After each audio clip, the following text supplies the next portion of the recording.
Anda kembali bersama kami di Breaking News Kompas TV, Saudara. Masih bicara mengenai euforia pasca pertandingan playoff Olimpiade Paris 2024 antara Timnas Garuda Muda Indonesia U23 melawan Guinea yang memang nampaknya berbuah pengalaman dibandingkan dengan berbuah tiket. Seperti apa kondisinya kita akan langsung lihat bergabung bersama dengan jurnalis Kompas TV, ada Nanda Aprilia. Nanda, selamat malam. Saya paham bahwa kekecewaan pasti ada, tapi pembelajaran ini nampaknya yang lebih mahal ya, terutama bagi PSSI juga. Bagaimana reaksi mereka?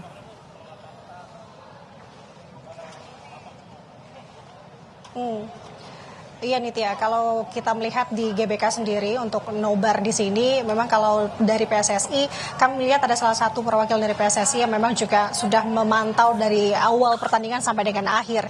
Yakni langsung saja terkait dengan bagaimana respons terkait dengan hasil hari ini Timnas Indonesia melawan Timnas Guinea. Kita sudah bersama dengan saya di sini, Nitya, bersama Mas Arya Sinulinga, yakni anggota Komite Eksekutif PSSI. Selamat malam, Mas. Selamat malam, Nitya. Baik, Mas, kita review sedikit terkait dari pertandingan tadi seperti apa dari tanggapan Mas Arya? Yang pasti kita hormat banget dengan para pemain Garuda Muda kita. Mereka bertarung dengan sampai terakhir tadi ya. Terus bertarung, kemudian juga apa yang didengung-dengungkan selama ini mengenai lawannya Jenuh itu kan ternyata mereka bisa imbangi. Walaupun dengan komposisi pemain yang ada yang hilang ya, Rido, ada Justin, ada ini sebagainya nggak ada gitu ya, tapi mereka bisa imbangi juga dan bisa dikatakan tadi pun mereka kalahnya karena penalti. Dan banyak peluang-peluang kita juga tadi selama pertandingan sehingga bisa ada peluang-peluang kita, tapi sayangnya memang belum nasibnya kita. Tapi satu hal ini capaian yang sangat besar bagi kita. Kita sudah lama sekali nggak pernah mencapai posisi mau lolos jadi Olimpiade ini. Tapi apakah ke depan bagaimana? Ini harapan kita ada lagi. Karena anak-anak muda kita ini usianya baru 20, rata-rata 20-an sekian.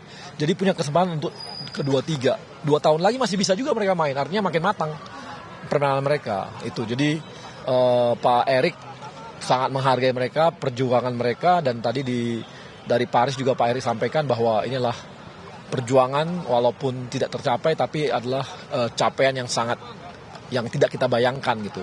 Dibandingkan klub-klub negara-negara lain, persiapan mereka panjang gitu ya. Bahkan kayak tadi saya katakan juga, Uzbekistan tuh sampai 3 tahun mempersiapkannya. Mereka disatukan dalam satu klub, namanya Olimpik. Habis itu diikutkan dalam satu kompetisi Liga 1-nya Uzbek. Dan itu sama-sama mereka membangun timnya. Kalau tim kita kan dibangunnya ini ya, tidak panjang gitu, dengan pemain-pemain baru mereka juga gitu. Kalau melihat dari U23 generasi emas ini bisa dikatakan kedepannya proyeksinya seperti apa, Mas Arya? Ini sebenarnya mereka kan sebelumnya mereka ada persiapan untuk timnas U20 yang untuk Piala Dunia, dan kemudian juga ini adalah yang kemarin memenangkan juga untuk SEA Games dan mereka dapat emas gitu ya. Dan sekarang masuk semifinal. Artinya memang tahapan-tahapannya ini memang naik terus gitu. Jadi ini kami bisa lihat bahwa ini peluang kita untuk maju terus ke depan masih sangat besar gitu. Ini adalah generasi muda kita yang akan terus maju, dan kita akan tambahin lagi nih pemain-pemain muda kita yang lagi dipersiapkan untuk U20-nya gitu, yang akan nanti mendorong ke atas gitu. Jadi harapan kita untuk kemajuan sepak bola Indonesia ke depan sangat besar gitu. Tapi kalau dari PSSI sendiri catatannya apa sih, Mas? Jadi evaluasi sehingga bisa Indonesia bisa lebih U23 khususnya juga bisa bertanding di internasional. Evaluasi kita, jumlah pemain kita masih kurang. Jumlah pemain kita masih sangat banyak yang butuh. Tadi kan bisa kelihatan Rido nggak ada, kemarin kita goyah kan waktu lawan Irak gitu ya. Tapi kan memang betul ditutupi dengan yang lain, tapi bahwa jumlah pemain kita masih kurang. Jadi kita memang membutuhkan pemain-pemain yang sama tingkat kualitasnya, sehingga pelatih kita itu punya pilihan-pilihan ketika mengganti pemainnya. Itu bagian dari strategi, bukan sekedar ditopang dengan lapis 2, bukan, tapi betul-betul dengan sebagai bagian dari strategi. Jadi evaluasi kami jelas bahwa jumlah pemain kita masih banyak yang kurang. Kita perlu menghasilkan pemain-pemain yang lebih banyak lagi nih untuk timnas kita ke depannya gitu.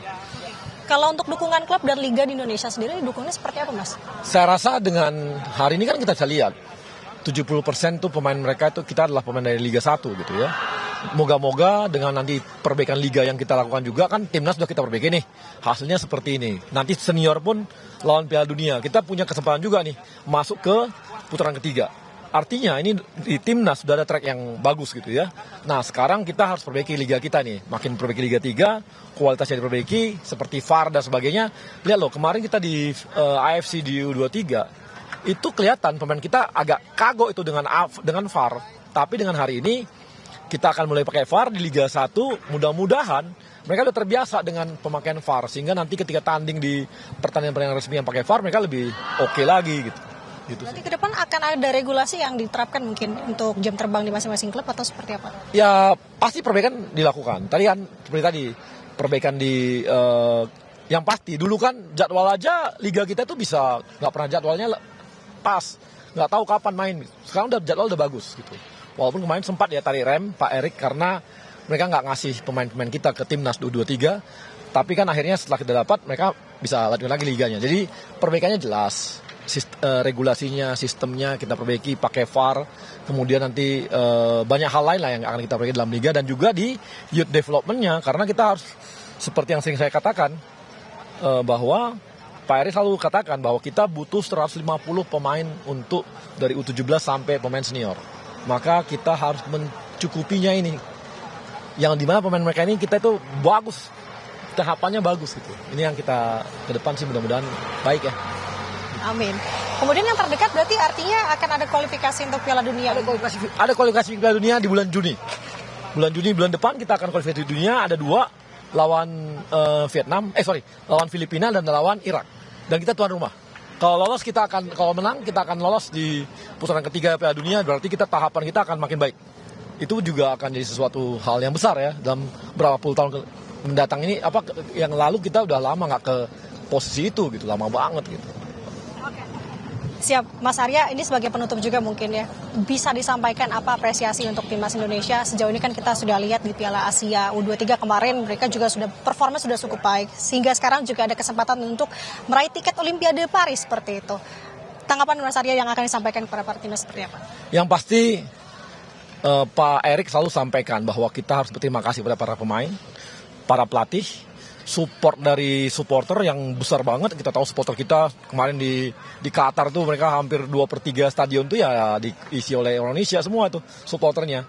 Kemudian dengan semua support dari pemerintah, dari Pak Jokowi yang support kita, dari DPR yang bisa membantu kita untuk masalah proses naturalisasi, itu adalah saat ini kita mengalami sebuah dukungan seluruhnya nih mendukung kita. Jadi kayak semesta mendukung gitu.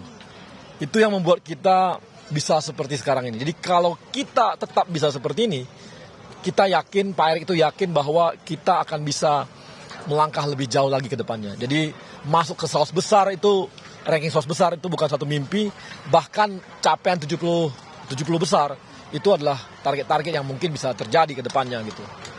Masih banyak kesempatan lainnya ya Mas ya. Terima kasih Mas Arya. Mas Arya Sinulinga, terima kasih atas waktunya dengan Kompas TV. Terima kasih Mas. Itu tadi Nitya, harapan besar untuk Indonesia, tidak menutup kemungkinan melihat performa Indonesia sejauh ini. Tidak hanya di Olimpiade ini saja sebenarnya untuk membuatkan tiket Olimpiade Paris. Kita sudah lihat bagaimana perjalanan timnas Indonesia U23 di Piala Asia U23 kemarin, yang dimana tadi disebutkan bahwa permainan ini semakin pemain Indonesia timnas U23 semakin baik. Makin kesini semakin baik. Harapannya ke depan tentu akan menjadi banyak harapan juga tentunya untuk para timnas U23 Indonesia. Sementara demikian, Nitya kembali ke studio. Baik, terima kasih Nanda Aprilia langsung dari GBK pasca nonton bareng perlawanan terakhir, perjuangan terakhir timnas Indonesia Garuda Muda melawan Guinea, yang betul saya sepakat bahwa ini tetap berbuah pengalaman, tinggal bagaimana nanti membekali untuk perbaikan selanjutnya. Terima kasih Nanda.